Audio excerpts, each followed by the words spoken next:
This channel does not promote any violence, harmful, or illegal activities. All content provided by this channel is meant for an educational and information purpose only.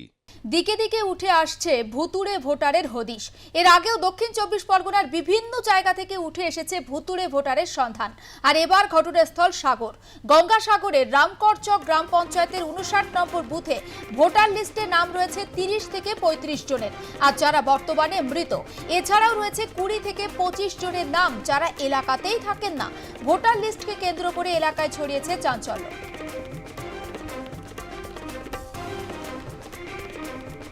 10 বছর আগে মারা গেছে। হ্যাঁ, এখন তো voter লিস্টে ওনার নাম দেখতে পাচ্ছি। নাম আছে, আমরা কি করে বুঝবো? আমি তো দেখেছি, আগে বলেছি বলে ও নাম থাকে। তারপর যেটা করার দরকার আমাদের অঞ্চলে গিয়ে ডেথ সার্টিফিকেট বার করানোর কথা 3 মাসের মধ্যে বলেছে, বের করেছি। বলে রেশন কার্ড জমা দিয়ে দাও, সেটাও জমা দিয়েছি। 2 মাসের মধ্যে রেশন বন্ধ করে দিয়েছে।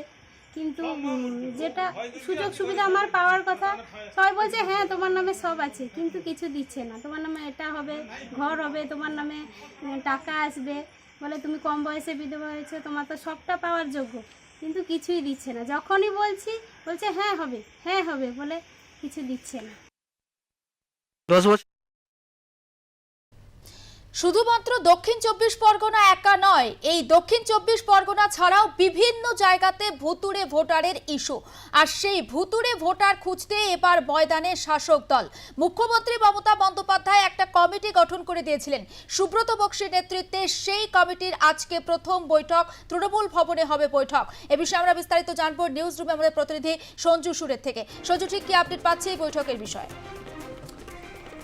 দেখো, গত প্রায় 1 সপ্তাহ ধরে রাজ্যের বিভিন্ন জায়গায় তৃণমূল কংগ্রেসের যারা নেতারা রয়েছেন, জেলা স্তরের নেতারা, এমনকি আমরা শহর কলকাতাতেও দেখেছি, বিভিন্ন জায়গায় বুথ ধরে ধরে কোথায় কত ভুতুড়ে ভোটার রয়েছে বা ভুয়ো ভোটার রয়েছে সেই সব বের করার একটা কাজ শুরু হয়েছে।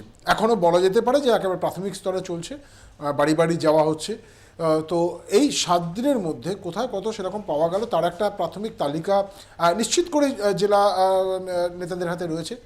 আজকে বেলা 1টার সময় যে বৈঠক হবে, সেই বৈঠকে মূলত প্রাথমিক রিপোর্ট দেবেন প্রত্যেকটি জেলা থেকে যারা চেয়ারম্যান এবং সভাপতিরা রয়েছেন, তৃণমূল কংগ্রেসের যারা জেলা সভাপতি বা জেলা চেয়ারম্যান রয়েছেন, মূলত এই কমিটিতে তারাই সদস্য। তো সেই রিপোর্ট তারা দেবেন। এছাড়া বীরভূমের একটা কোর কমিটি আছে। তুমি জানো যে গত সপ্তাহে মুখ্যমন্ত্রী মমতা বন্দ্যোপাধ্যায় যখন সভা করছিলেন নেতাজি ইন্ডোর স্টেডিয়ামে, সেখানে তিনি বলে দিয়েছিলেন যে বীরভূমের যে কোর কমিটি আছে তাদেরকে এর মধ্যে রাখছি না। অর্থাৎ এই ভোটার বা ভুয়ো ভোটার বা ভুতুড়ে ভোটার ধরার সংক্রান্ত যে স্ক্রুটিনি কমিটি, তার মধ্যে বীরভূমকে রাখেননি মুখ্যমন্ত্রী, বরং তাদেরকে আলাদা করে কাজ করতে বলেছিলেন। তারাও আজকে তৃণমূল ভবনে আসবে। মেট্রোপলিটন বাইপাসে তৃণমূলের যে অফিস তৃণমূল ভবন, সেখানে আসবেন তারা। কাজল শেখ, অনুব্রত মণ্ডল তারা আসবেন। তো সেখানে তাঁরা আলাদা করে বীরভূমের রিপোর্ট জমা দেবেন।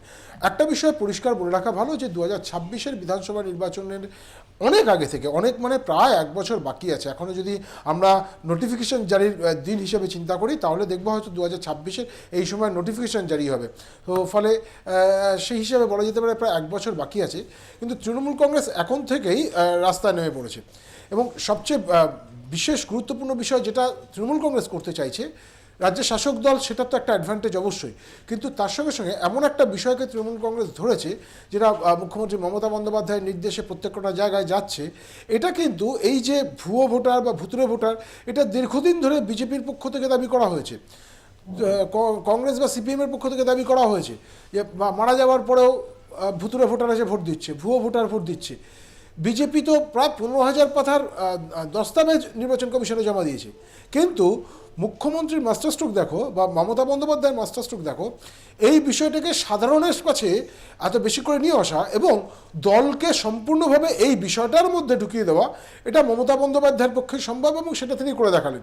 যে কারণে আমরা দেখছি যে পরবর্তীকালে গত সপ্তাহে মুখ্যমন্ত্রী যখন এই অভিযোগ করছেন বা তৃণমূল সুপ্রিমো যখন এই অভিযোগ করছেন, তার পরের দিনই গত 28 তারিখ সম্ভবত শুভেন্দু অধিকারী তিনি নির্বাচন কমিশনে ছুটেছিলেন। কিন্তু মাথায় রাখতে হবে যে এই শুভেন্দু অধিকারী তারা দীর্ঘদিন ধরে এই দাবি করে আসছেন। প্রায় রাজ্যে 16 লক্ষ ভুয়ো ভোটার রয়েছে, বা ডাবল এন্ট্রি বা টুইন এন্ট্রি রয়েছে ভোটারদের। এই অভিযোগ কিন্তু শুভেন্দু অধিকারীরাই করছেন।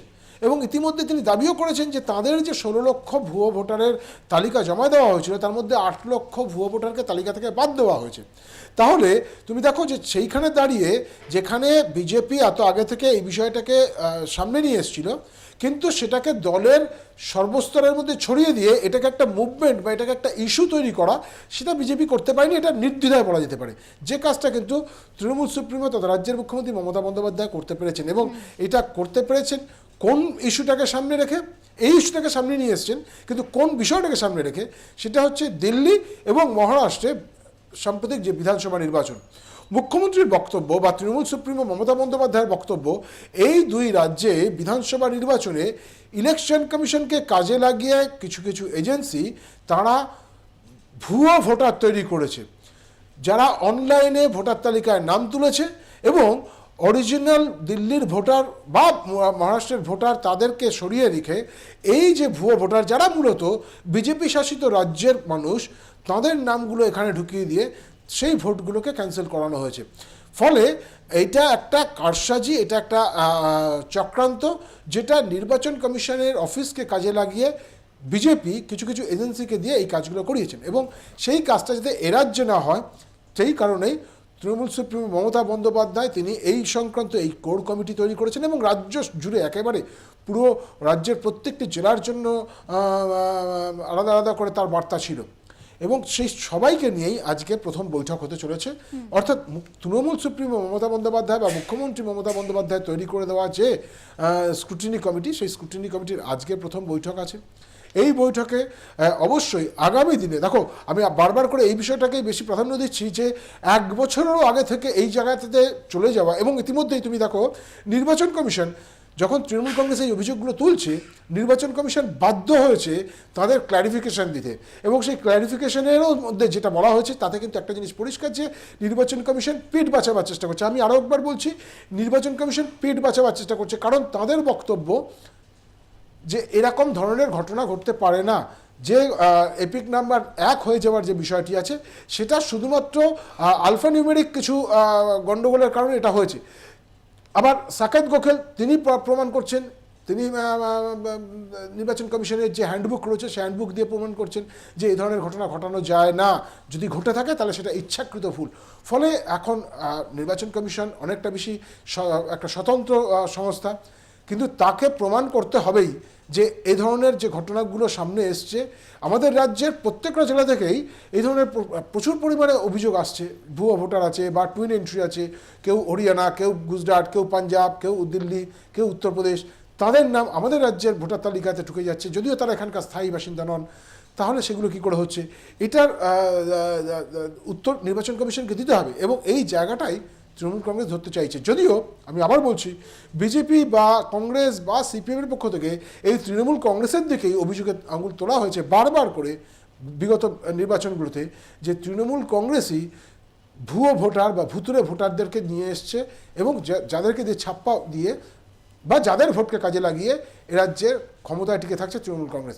ফলে এখন অবশ্যই এটা দেখার বিষয় যে তৃণমূল কংগ্রেস তারা আজকের বৈঠকে নতুন করে কোনো সিদ্ধান্ত নেন কিনা। মুখ্যমন্ত্রী মমতা বন্দ্যোপাধ্যায় তার নির্দেশেই আজকের এই বৈঠক হচ্ছে। সুব্রত বক্সী রাজ্য সভাপতি তৃণমূল কংগ্রেসের, তিনি উপস্থিত থাকবেন। অভিষেক বন্দ্যোপাধ্যায় উপস্থিত থাকার কথা, এখনও পর্যন্ত সূত্র মারফত যেটা জানা যাচ্ছে যে অভিষেক বন্দ্যোপাধ্যায় থাকবেন, কারণ তিনি এই কমিটির অন্যতম গুরুত্বপূর্ণ সদস্য। এছাড়া ফিরহাদ হাকিম, চন্দ্রিমা ভট্টাচার্য, শশী পাজা সহ বা কমিটির অন্যান্য যারা নেতৃত্ব রয়েছেন, তারা সকলেই আজকের বৈঠকে উপস্থিত থাকবেন। আরেকটা জিনিস তোমাকে জানিয়ে রাখি, গত সপ্তাহে শুক্রবার দিন শুভেন্দু অধিকারী তিনি নির্বাচন কমিশনে গিয়েছিলেন। আজকে তৃণমূল কংগ্রেসের একটি প্রতিনিধি দল তারা নির্বাচন কমিশনে যাবে বিকেল 4টে সাড়ে 4টে নাগাদ। সেখানে কিন্তু তারা এই ভুয়ো ভোটার বা ভুতুরে ভোটার সংক্রান্ত তাদের যা অভিমত, আজকের বৈঠকেও হয়তো সেরকম কিছু নির্দিষ্ট উদাহরণ তাদের থাকতে পারে, সেগুলো তারা নির্বাচন কমিশনের অস্থায়ী যে মুখ্য নির্বাচন আধিকারিক রয়েছেন কলকাতায়, তার কাছে সেই দাবিপত্র বা সনদ তুলে দেবেন। বেশ। নজর থাকবে সঞ্জু, আপাতত তোমাকে ধন্যবাদ। এবং অবশ্যই এই বৈঠকে মূলত কোন কোন বিষয়ে আলোচনা হবে, নতুন কোনো বিষয় উঠে আসে কিনা, অবশ্যই আমাদের নজর থাকবে। এবং যেমনটা আমরা জানতে পাচ্ছি সূত্র মারফত, অভিষেক বন্দ্যোপাধ্যায় তিনি কিন্তু এই বৈঠকে উপস্থিত থাকবেন। গত শুক্রবার অর্থাৎ 28শে ফেব্রুয়ারি শুভেন্দু অধিকারীর নেতৃত্বে নির্বাচন কমিশনে গিয়েছিল বিজেপি প্রতিনিধি দল। আজকে তৃণমূল কংগ্রেসের প্রতিনিধি দল তারা কিন্তু নির্বাচন কমিশনে যাবে। আজকে বিকেল 4টে নাগাদ তাদের সেখানে যাওয়ার কথা রয়েছে।